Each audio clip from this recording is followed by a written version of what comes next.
Some love him. Alex, well done. Oh, well done. Thank you. I was supposed to have the last. Others can't stand him. No, I understand that. I wouldn't be disrespectful to Alan. What I'm saying. No, I was a little bit, but no, let's just get on with it. However, today we'll be looking at what really happened on that summer afternoon up in Manchester. So stay here and subscribe, you simpletons.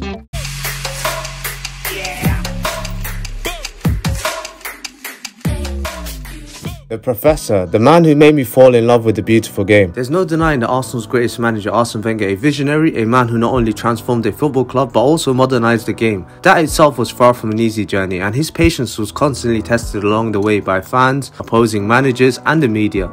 I want you all to cast your minds back to the summer of 2011 with two disappointing results to start the season and pressure mounting on Arsene as his side sat in the relegation zone. Arsenal had a tricky test at Old Trafford against the champions. With Arsene forced to field a makeshift side following the departures of Nasri and his captain Fabregas, United took full advantage and inflicted the worst defeat of the Arsene era. The frustration and humiliation were there for all to see. As the tabloids licked their lips at another opportunity to tear into Arsene, Geoff Shreeves posed some brutal questions in the post-match interview, such as whether Arsene was considering resigning and if he had the backing of the Arsenal board, which for me, even at the time, thought was such a really classy way to hit a man whilst he's down. In his new book, Geoff Shreeves said, "I first interviewed Arsene when he joined in 1996. We'd speak 30 times a season, over 21 years he was in charge. But after Arsenal had been beaten 8-2 by United in 2011, there was no room for soft soap questions. I could see the anger building in his eyes, and afterwards, Arsenal's head of media, Mark Gonella, said, 'The boss had just told me he wanted to hit you during that interview.' He was so angry." Years later, Arsene told me, "Geoff, I wanted to hit you that day. It's true. But you were not the only one. There were many others." Geoff also said, Arsene was always fascinating. He never ducked an interview, never made an excuse or stepped away. He would always front up. If I'm honest, I feel the media, especially Sky, are very selective in who they pose these brutal questions to. Take Jose Mourinho as an example. They clearly knew